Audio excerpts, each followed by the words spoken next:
Un hombre que es una máscara. Un adjetivo que al calificarlo lo elude. El barroco es sólido y pleno, al mismo tiempo es fluido, fugitivo.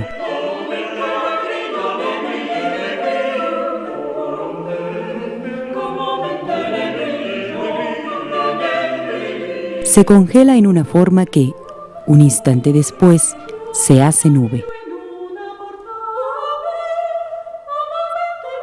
Es una escultura que es una pira que es un montón de cenizas. Epitafio de la llama, cuna del fénix.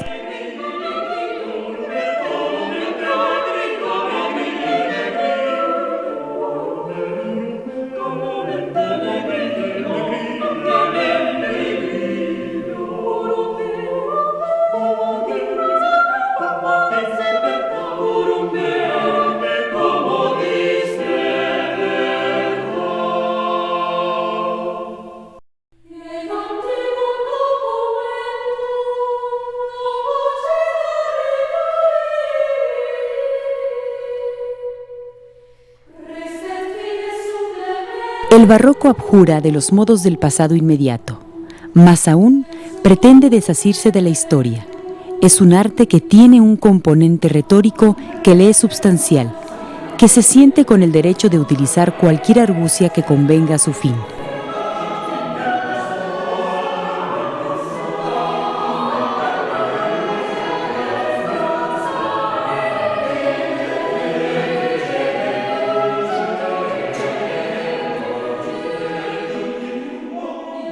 Aunque como estilo artístico llegó a nuestro país en determinado momento histórico, México ya era barroco desde su nacimiento.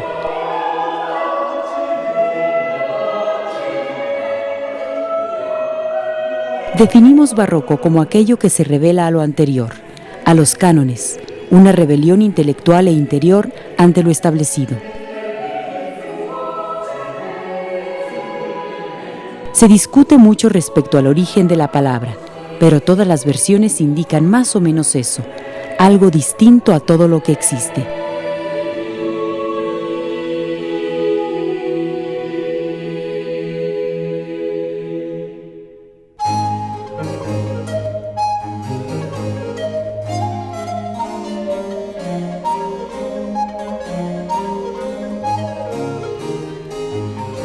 En México no tuvo que organizarse, que surgir, ya estaba aquí y estábamos en el lugar ideal para que todo lo heterodoxo y peculiar apareciera.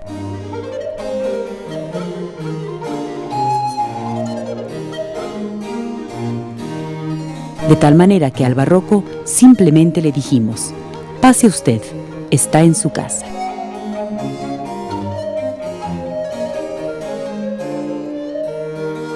El barroco se hace visible en un estilo ornamental caracterizado por la plétora de volutas, rodeos, predominio de curvas sobre lo lineal, profuso, a veces abigarrado y espectacular, sin preocupaciones por la sobriedad de la proporción.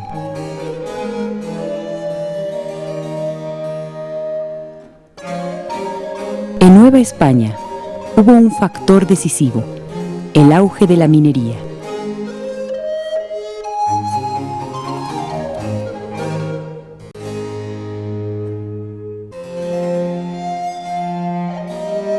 Nueva España se extendía y progresaba.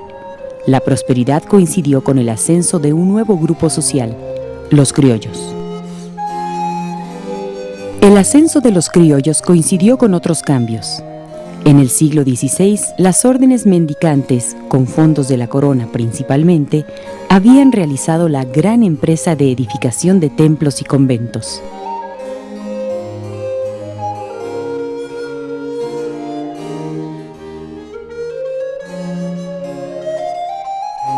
En el siglo XVII, la Iglesia secular desplazó a las órdenes y se encargó de la administración de las parroquias, y la corona gastó menos en la construcción de conventos y templos. Los nuevos y dadivosos patrones fueron los criollos, inmensamente ricos y profundamente devotos. La obra barroca es un mundo de contrastes, pero es un mundo, lo que no podía sino atraer e impresionar a los criollos.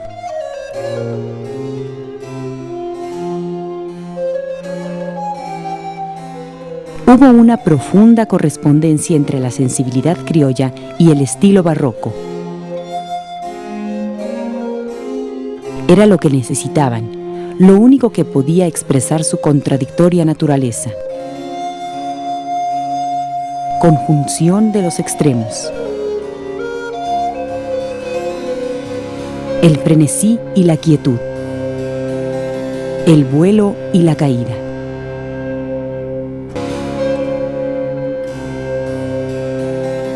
El oro y la tiniebla.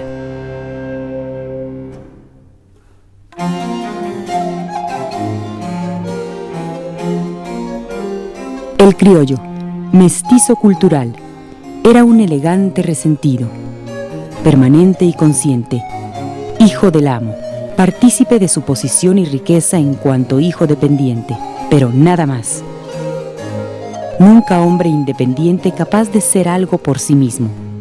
Además, el mayorazgo fue una institución muy lesiva para los criollos, porque les privaba, salvo a uno, de la posibilidad de intervenir en la vida novohispana.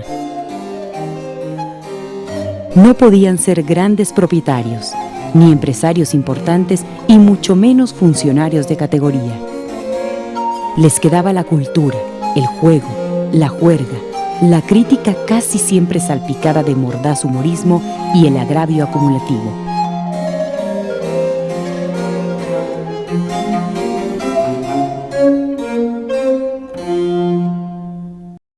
En el siglo XVII, las cosas cambian y se empieza a hacer visible la Nueva España, por lo que surge de su interior, por lo que pueden ver los otros. Este siglo XVII mexicano es, por excelencia, barroco. Es importante no solo por el arte, sino por el fenómeno de cultura en el que se enmarcan las diferentes actitudes de los hombres de Nueva España. La desubicación no solo con respecto al resto del mundo, sino a su mismo entorno geohistórico, no es cosa que pueda soportarse indefinidamente. Así, al compás del barroco, que permitía libertades y novedades, aquellos nuevos mexicanos también se manifestaron con euforia, con exageración, con grandilocuencia, con fruición exaltada. Se vive en un escenario de estira y afloja, de morir y renacer simultáneos, de injusticias cometidas al amparo de la búsqueda de justicia, de la espectacular creación de un pueblo cobijado por la destrucción de otros, y saciado de riqueza por fuera y de dramáticos cuestionamientos y conflictos por dentro. Se desborda el alma en formas, en materiales, en su manera de hablar, gritar cantando, gemir con lágrimas de piedra, disfrazarse con adornos dorados. Es el barroco, el arte amoroso de sonreír a lo ilimitado.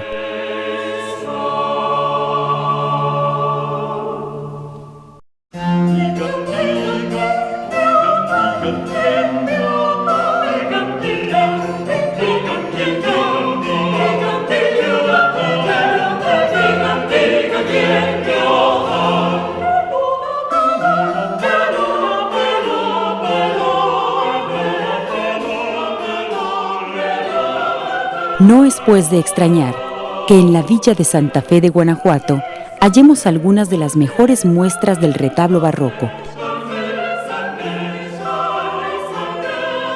Fue una villa próspera gracias a sus ricas minas y muy ilustres criollos tuvieron aquí su cuna, a más de ser una de las zonas del país que más manifiesta su espiritualidad.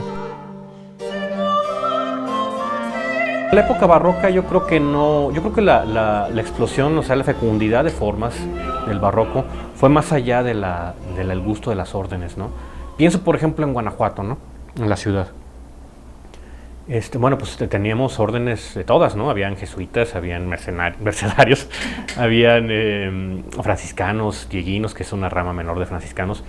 Y pienso que el lenguaje más bien del barroco de Guanajuato tiene más que ver con una contextualización regional que con las ideas propias de las órdenes, ¿no? Yo creo que es un caso que a lo mejor se repite en otros sitios, no tengo la información, pero en el caso de Guanajuato me queda clarísimo que el vocabulario formal del barroco guanajuatense tiene que ver más con la región, con la gestación de lenguajes regionales que se repiten en los edificios, y luego incluso Guanajuato, la ciudad, irradia estas influencias estilísticas a León, por ejemplo, a Lagos incluso, a Silao, a Irapuato y a Dolores, ¿no? Que es, digamos, la región cultural metropolitana de Guanajuato, ¿no? En cambio, la región oriental tiene influencia queretana, Salamanca, Celaya, Apaseo, San Miguel de Allende, parte de Dolores, Comonfort, ¿no? Chamacuero, todas esas zonas de influencia queretana con lenguajes propios gestados al interior de la metrópoli queretana, ¿no? Entonces yo creo que tiene más que ver con esta gestación de ideas al interior de las regiones, más que con las ideas que trajeran a las órdenes religiosas, ¿no?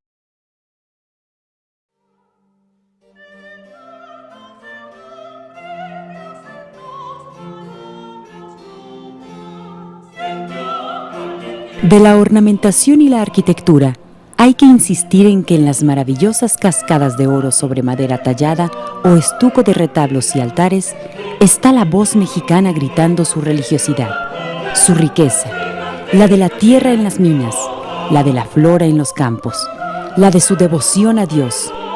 En suma, su ansia de que Dios la oyera.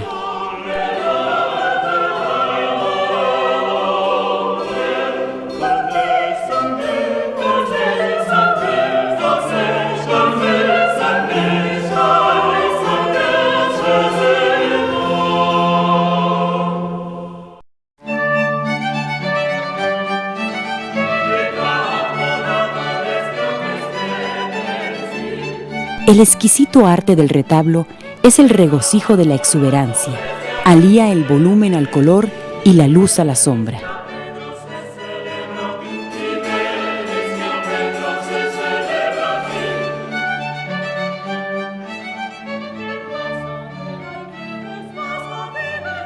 El retablo permitía al observador conocer las vidas de Cristo, de la Virgen María o de los santos, cuyos modelos de vida le servían de ejemplo y apoyo espiritual.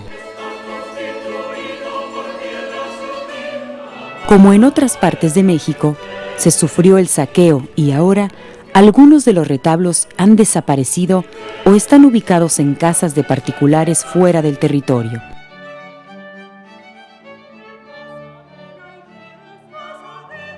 Aún así, aquí tenemos unos de los más bellos ejemplos de estos maravillosos muebles litúrgicos.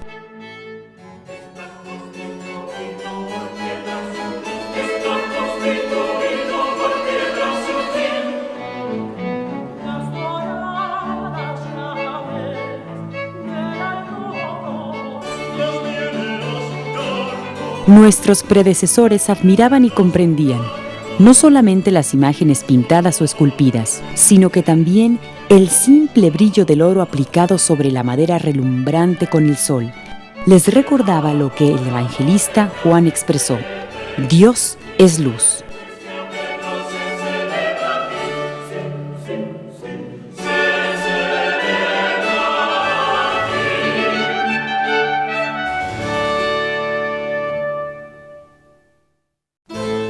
Hacia 1760 se produjo una de las más fabulosas bonanzas argentíferas que haya experimentado la ciudad de Guanajuato, circunstancia que permitió la edificación levantar edificios con los más altos grados de riqueza ornamental, y su más valioso ejemplo es el templo de San Cayetano de Valenciana, en donde destacan 3 colaterales barrocos de dimensiones monumentales, cuyo conjunto constituye una de las más importantes muestras existentes de la retablística barroca en nuestro país.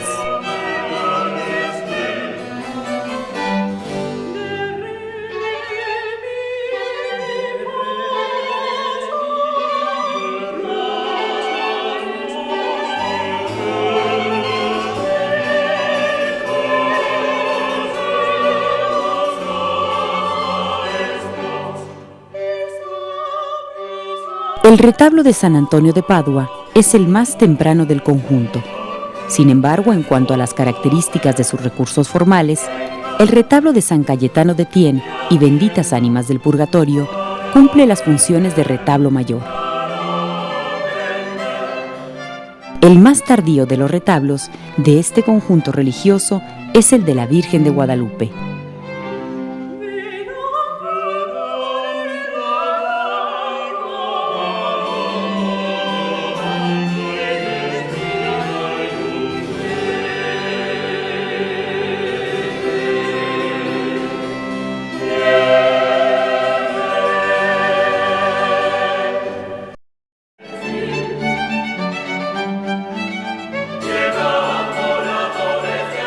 El sitio donde hoy se levanta el santuario de Jesús Nazareno fue famoso desde la época prehispánica por sus numerosos ojos de aguas termales que brotaban en medio del páramo desértico que caracteriza el paisaje de esta zona.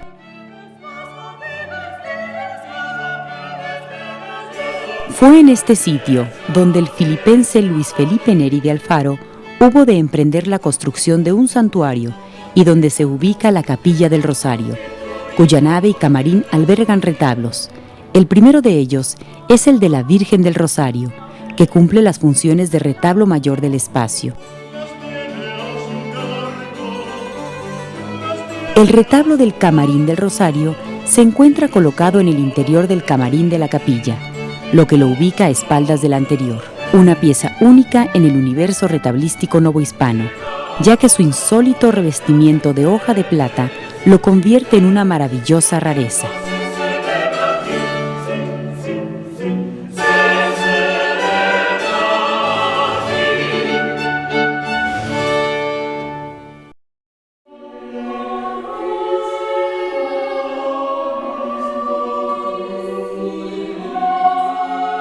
La fundación oficial del pueblo de San Francisco Chamacuero fue en el año 1572. Desde esa época se menciona la atención espiritual de sus habitantes a cargo de los frailes franciscanos.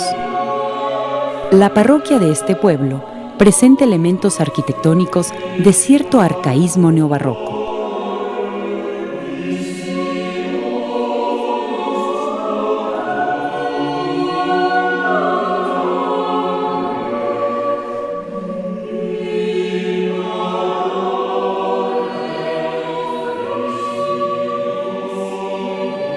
El conjunto parroquial de San Francisco conserva 4 magníficos retablos en la nave transversal del edificio.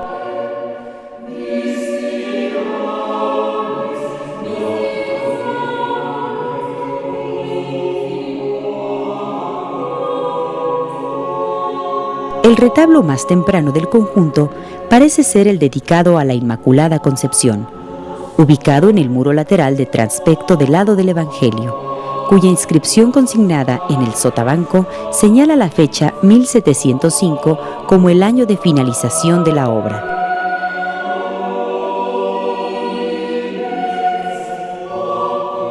El siguiente retablo, que aparece en orden temporal, resulta ser el dedicado a San José, ubicado en el muro lateral del transpecto de la epístola y tal vez levantado en el último tercio del siglo XVIII.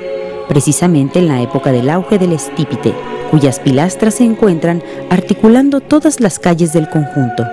Ciertamente este retablo fue concebido para hacer pareja con el colateral dedicado a la Inmaculada. En la nave parroquial de Chamacuero está un retablo más dedicado a los santos apóstoles. Finalmente, el más tardío de los retablos de la parroquia lo constituye el dedicado a San Nicolás de Mira.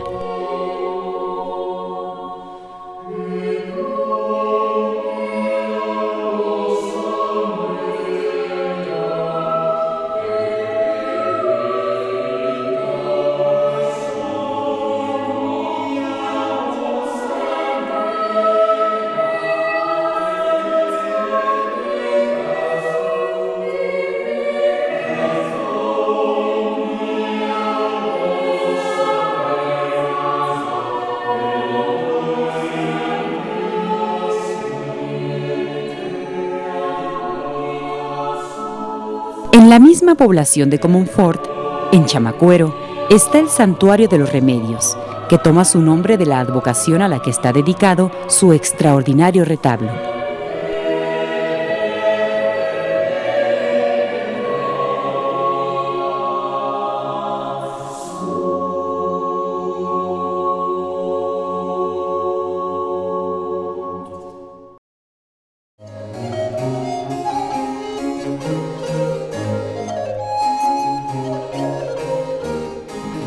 En el santuario de Cata, en Guanajuato, están 2 retablos que pertenecieron a la Capilla de Rayas.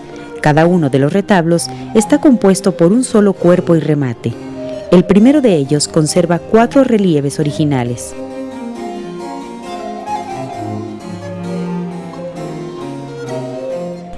El retablo restante se encuentra notablemente alterado en su programa iconográfico original. Aún se identifican algunas líneas semánticas originales.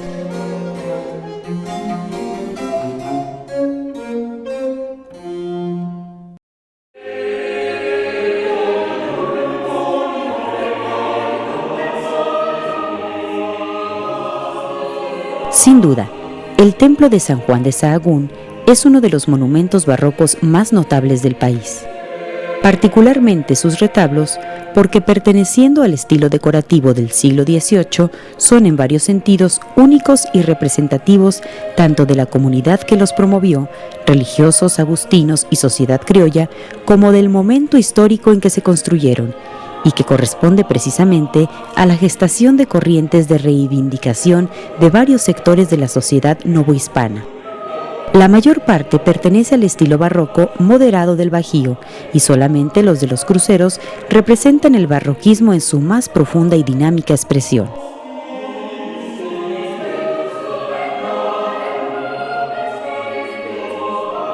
Toda la estupenda obra fue de una sola concepción artística, unitariamente estilística, pero no uniforme, pues cada uno de los 11 retablos churriguerescos ostentan características de forma y labrado diferentes de sus congéneres.